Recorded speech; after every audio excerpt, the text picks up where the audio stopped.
In the Nirbhaya case, there were 3 or 4 people on that bus who probably started the day like any other day. They may not have intended to have committed rape by the end of that day, but that's how it ended. Their idea of sex, normal sex with a woman, is now infused with pornographic images and visuals. One is that their hatred towards women that they carry through their lives. And at some point, this escalates into more overt sexual behaviors, which can turn into exposing your private parts to a woman or touching women in public transport. They may not get sexually aroused in sort of normal, intimate relationship. They need violence. And I say man because 99.999% of rape offenses are committed by men. In the part 1 of this series, we spoke to forensic psychiatrist Dr. Jaydip Sarkar to discuss with him whether death penalty is a solution to rape or not.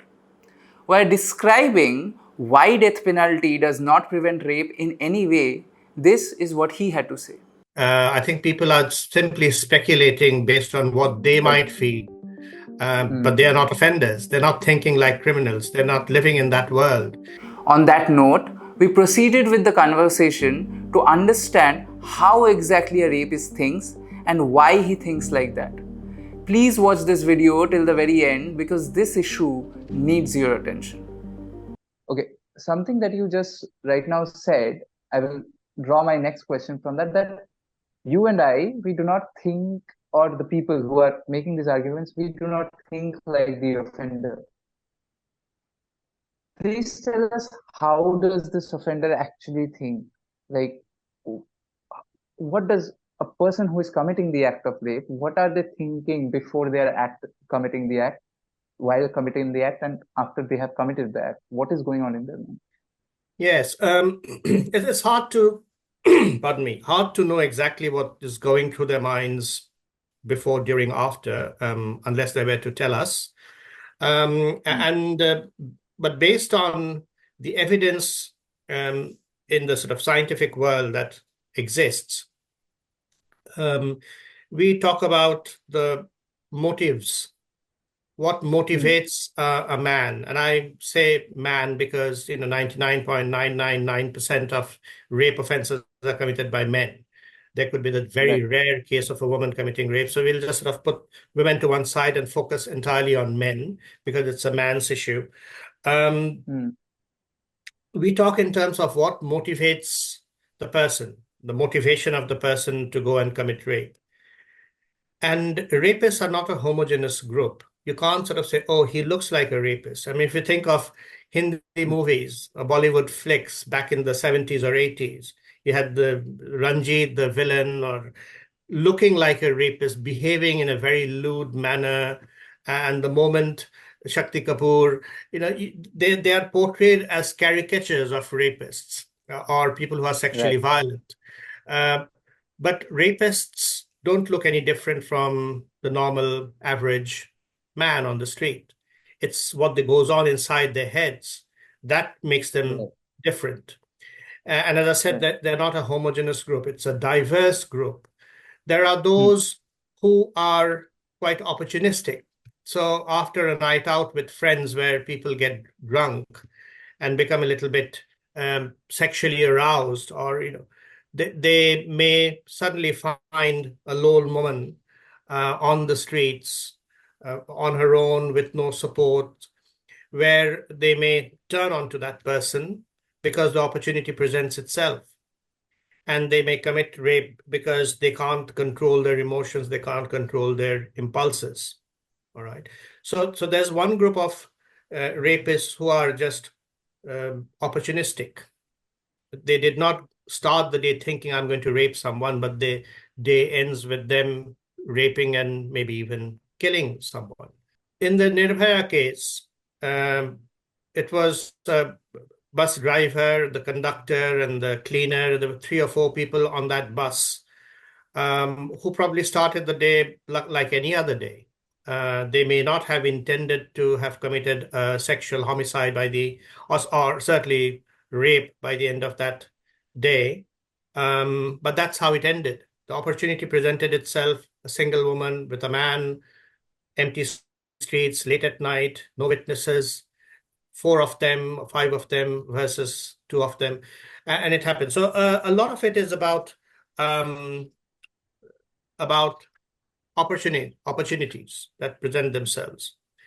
But on the other hand, there are people who commit rape because they get very angry towards the victim, towards the woman. We call them anger rapists. Now, much as if a man is angry towards another man and there is a power differential between the two, I mean, you see that in everyday household. A man gets angry at his servant and goes and slaps him. But with a female, that can turn into sexual violence. So there is sexualization of anger in such people. And these are usually people who have engaged in antisocial violence previously. They may even have antisocial offending records in the past, police records in the past. They're angry people who engage in a violent way. And their offense is often driven by extreme aggression, and there's a lot of physical injuries to the victim.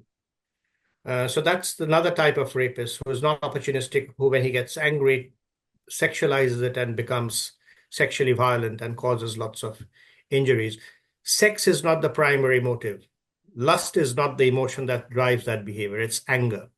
And that's something that's important for people to understand, that people who commit rape are not lusting for sex all the time. Yes, there are some who are, but there are other reasons that drives rape. One of the subgroups of rapists are actually sexual rapists, people who are looking for sexual outlets. And these are often people who are loners, live very isolated lives. They do not have adequate social and communication skills. Yes. So my question here is that if absence of sex is something that is driving to rape, why commit rape? We have sex workers, we have prostitution in place where, be it legalized or non-legal in cases, even when the RG Kar case happened in Kolkata, the sex workers in Kolkata came out saying that if you have a sexual drive, we are there. Then why is it that they commit the act of rape and not go somewhere like that to get a service? I mean, inherent in rape is the notion of power and control. I think it's one thing to pay for a service, for a sex service, where it's like a business contract. You're a customer, there's a service provider, money is exchanged, a service provided, and it is very mechanical. It's very mechanical, and many people don't want that. People who are known as sexual rapists are those who are looking for a relationship, looking for a sexual relationship, but they don't have the skills or the means or the capacity to engage. In India, you have arranged marriages, so people can be married off and then they can have sex. But those who are not in those situations, people from disadvantaged backgrounds, or people who are poorly skilled in terms of communication, social skills, etc., they have lots of sexual fantasies and urges, but no ability to express it. When you can think of young students in high school or universities who see their colleagues and peers have relationships, but they are incapable of it themselves. And in this modern world, you have pornography streaming in your palms, on your smartphones at all times, whenever you want, and extreme kinds of sexual pornography is easily available, free of cost. So people have their desires, people have the visuals that they can see, they can masturbate to it and become conditioned. So their idea of sex, normal sex with a woman, is now infused with pornographic images and visuals, where it is always depicted that the woman is enjoying being sexually um, enjoying sexual intercourse. So sometimes that becomes the norm. The expectation is that that's what the woman actually wants. That's what I'm going to get. And then sex then turns into rape, because clearly real world isn't what you see on videos. Now, there are two types of sexual rapists. There are some who have very deviant thinking and deviant sexual arousal patterns. You may have heard or read about people who have various kinds of fetish. They may have leather fetish, shoe fetish, fetish about female undergarments. We come across many people who start out as young men or older adolescents, stealing women's underwears and becoming sexually aroused and masturbating to it, or people who are peeping toms, looking through people's windows and observe others having sex. And at some point, this escalates into more overt sexual behaviors, which can turn into exposing your private parts to a woman on a street, or touching women in public transport, in crowded buses. And so there is an escalation that it builds up. It doesn't suddenly come out of the blue. So these are people who are inadequate sexually. They're socially or sexually incompetent. They can't form relationships, but they have all these fantasies, and they gradually try out these behaviors and escalate from non-contact, just pornography, then looking at people, women, exposing themselves, touching them in public, busy places, then going on to sexual assaults. So these are people who are of that kind. And then you have a very small group who are sexual sadists. By sadism, we mean people who enjoy cruelty, being cruel to others and causing pain and suffering to others. Their thrill does not come from having sex. Their thrill and enjoyment comes from humiliating the victim, torturing the victim, and sex is more of a secondary aspect. It's the violence and the cruelty that gives them the thrill. All right. There's a small group like that. There's also another group where sex is used, or rape is used, as a form of vengeance. So you will hear of armies when they become victorious. Right. They will go and rape the women. They might kill the men, but rape the women. There is no intimacy or any desire for sex with them. It is to send a message to the adversaries that, look, I am powerful. I can do what I want. This is revenge of another kind. These people who engage in, soldiers and wartime is a sort of extreme example. In everyday settings, these are men who have a lot of anger towards women generally. We talked about the anger rapist earlier. Those are sudden episodes of anger where people engage in sexual violence. But the vengeful rapist is one who is generally angry with women. And that may stem from early childhood experiences of being shamed or humiliated by women. I know of men who, as children, had very abusive and absolutely terrible mothers who humiliated them at every step of the way, humiliated them so these are people who grow up being very misogynistic, angry and full of hate towards women. And when they get the opportunity, they turn that into sexual violence. They are, contrary to the anger rapist, not impulsive, not emotionally driven. Their actions are often very cold and calculated. Well, I suppose there's two ways of looking at it. One is that their hatred towards women that they carry through their lives, which is a very personal experience of them. And then there is also another group who use vengeance as a form of punishment. So, you will see cases where people of a certain caste would be raped by people of another caste as a form of punishment. So caste-based sexual violence is very prevalent in India. Right. as a way of punishing the others. So there may not be any personal animosity or vengeance towards women generally in those cases, but it's a very social, much like the soldiers engage in sort of rape of the women of their adversaries. Caste-based sexual violence is another form of vengeance or punishment. So there are sort of two sets of rapists that kind of come together in terms of vengeance rapists. You spoke about how vengeance rape is something which is originating from hatreds towards either a social group, community, or women in general. And you said it's from a conditioning from childhood.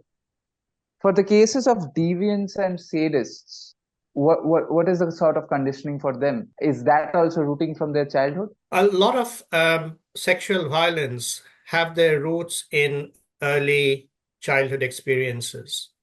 Apart from people who are very opportunistic, um, people who engage in sexual violence, and as I indicated earlier, rape is not something that they engage in every day, but they may hold deviant sexual views. They may have deviant sexual arousal. They may not get sexually aroused in sort of normal, intimate relationship. They need violence. They need deviance. They need other kind of stimulation to get sexually aroused. A lot of the a lot of it is rooted in early childhood experiences. We know from evidence that people who have experienced multiple early life adversities, like sexual violence themselves, that they were victims themselves, physical violence, violence of any kind in the family home, um, emotional abuse, where children are neglected and left to fend for themselves because parents are either absent or uninterested or unavailable. Uh, these affect their capacities for developing healthy adult relationships later on in life because they just haven't got the template. Our template of relationship is formed by our earliest relationship with our mothers or other caregivers. When those are lacking, or if those are full of violence, aggression, humiliation, neglect, then that's the template that we carry all our life. And that's how we will relate with other people who come into our lives. So this can often be the psychological roots of rapists.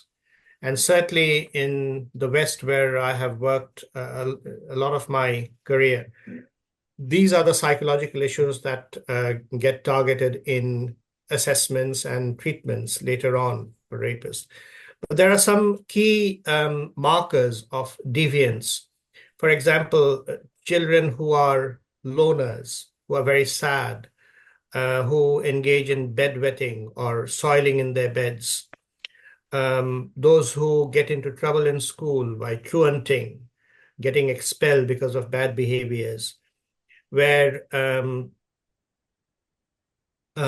parents observe them behaving unusually with their other girls in the family, it be their sisters or nieces or other young children, or it could be boys as well, not just women. There is evidence that some of these people will grow up and engage in sexual violence. That's not to say that every child who shows these features will grow up into a rapist. So I don't want people to get anxious if their children are showing some of these signs. But if their children are showing such signs, what it shows that they are suffering psychologically, and the parents need to explore with them what's going on in their lives. They may not turn into sexually violent people as adults, but they may turn into sort of deviant behaviors. But with rapists, some of these features are what we see as sort of childhood conditioning. So we are dealing with two things here. A, rapists are coming from childhood experiences, right? They're Some getting rapists. conditioned, except the opportunists. Except the opportunists, rest of them, all of them are coming from conditioning in their childhood, right? Am I right or wrong? Well, I mean, I don't want us to be thinking that childhood adversities have a direct one-to-one causal link. Childhood Okay. adversities is the ground on which lots of abnormal behaviors can grow. Let's put it that way. Okay. All right. One of which is sexual violence, sexual deviance, sexual crimes. It could also lead to, I mean, think of people who are disadvantaged, come from lower socioeconomic class, have no stability in their childhood experiences. They grow up on the streets. They see lots of violence, abuse, deprivation, neglect around them. We can't expect people from children from that background to turn into model citizens because their internal world will be full of deprivation, anger, hostility, sadness, negative and bad emotions, right? And sex or violence or crime of any kind can be that outlet where all of these negative emotions can be got rid of for short periods of time. Similar situations can lead people to take drugs and consume alcohol in excessive amounts. So childhood adversities are a common factor for a range of adult dysfunctional behaviors. Sexual violence is one of them, but I don't want people to think that everyone who has childhood will go on to become a sexual sadist or a rapist. Okay. Okay. So one of the factors that I understand from what you are saying is that childhood may impact it. That's one of the factors. Today, if a parent who is watching this video or a teacher who is watching this video, what are the things that they can provide to not condition the child in that way? If a parent or a child sees some of the behaviors that we have described in a child Yes. who is a loner, who spends a lot of time on his own. In these days, they spend a lot of time on their phones. Mm. Um, what is it that they are watching? What websites are they going to? What is it that they're consuming? If you have a 9-year-old, 10-year-old, 12-year-old consuming uh, violent porn, that becomes the norm for them. They start to believe that this is how it is. Their entire conditioning around sexual matters, relationship with the other gender, is created by these kind of abnormal content, which is not what happens in the real world, right? If parents find that the children is getting into trouble, if the principal finds that a boy is targeting female students in kind of bullying behavior, making sexualized comments, sexualized gestures, exposing themselves, getting into antisocial behaviors, these are all triggers for people to take notice and start to talk to the children to find out what's going on in their lives. Sometimes children will not disclose it to their teachers or to their parents. There are counselors, there are psychologists, child mental health professionals that can then unlock them. But to ignore this and neglect it is not a good idea at all. I'm not saying that all of these children will turn into rapists, but some of them might. They may not become rapists, but they may engage in sexual violence in the marital relationship. They They may can become become deviants also, as you said. they become deviant. They could be bad bosses who harass female staff in a sexual manner. They could be very bad employees to have. They could be very difficult colleagues or friends to handle, because all of these childhood factors make people sad, unhappy, angry, anxious, fearful. All the negative emotions now kind of take root in the person's heart and mind, and then they try to find ways in which they can get rid of it. Drugs and alcohol, that adds to it's like a recipe for adult disaster.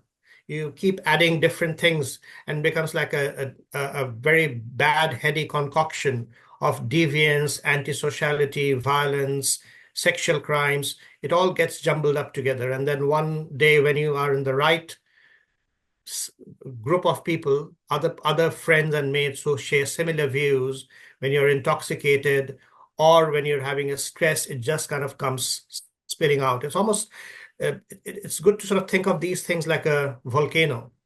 Now, a volcano doesn't erupt every day, but the recipe for a volcano is within it. And then over time, there is erosion, there are cracks, and then one day the volcano erupts. So some of these, all the factors that we've talked about let's call them risk factors. And when more and more risk factors come together, and suddenly there's this sort of explosion, and it happens. Now, there are other people who enjoy this, and there is no explosion. They have planned their behaviors to target vulnerable victims, young children, depending on what is it that they get aroused by. And they do it in a very cold-blooded, calculated manner. We call them premeditated rapists, people who go with a plan. And they are very different to those who react to situations because of bad emotions. So there are a whole host of factors that children then sort of carry through their adolescent years into their adulthood. So rapists are not made like that out of the blue, except for, you get the common explanation that I've heard for people who are otherwise okay and not deviant is, I got very drunk, intoxicated, and with my friends we ended up in this situation. And that's not the rapists that are the more risky ones. The more risky ones are those who are planning, those who are consuming content and material, those who are preparing, those who are escalating from, peeping toms. They escalate into sort of very carefully, cautiously exposing themselves to the domestic maid servant, for example, then sort of going into busy places where they start touching women in crowded public places. So they're trying out these things bit by bit. And I'm not saying that they're doing it on a daily basis, but they may be consuming sexual material on a very regular basis. And one day the incident happens. So part of understanding these people is not to just take note of them when they commit a crime and say, lock them up or kill them, but to understand what are the factors that led to that point. Because by killing them or locking them up, you're not trying to understand what drives other boys and men like them to turn into sexual predators in the future. So you can't manage the situation you can't manage the risks at a societal or a community level. You'll just be punishing those that come to your attention. So for you, the solution would be to study these people instead of killing them. Well, there is a lot of research evidence already there. We don't have to reinvent the wheel in India. I lived and worked in Singapore for many years. Singapore does this in a routine manner. Whenever because Singapore is a very highly regulated, it's got lots of CCTV cameras, it's a small city state. People who engage in these small time sexual violence or non-violent behaviors like exposing themselves. That's not violence, but that's sexual. When they get arrested, they automatically get a mental health assessment where you explore some of these factors, and some of them end up being treated for those factors, and they then are managed that way rather than being sent to prison. But if you send them to prison, they learn from other hardened criminals there more tricks, and they come out better criminals rather than reformed characters. So that's the misconception that we have. If you lock them up, if you punish them how they will be so frightened that they will not do anything like this ever again. That hardly ever happens. In most instances, they are put in very bad places with hardened criminals and they come out worse. Whenever rape comes up, the government or the people, they focus on what happens in law. But according to what you're saying, if childhood matters, if pornography matters, which all of these things do matter, what are the areas we need to look at? Look, one of the things that we haven't touched upon is societal norms. Patriarchy is a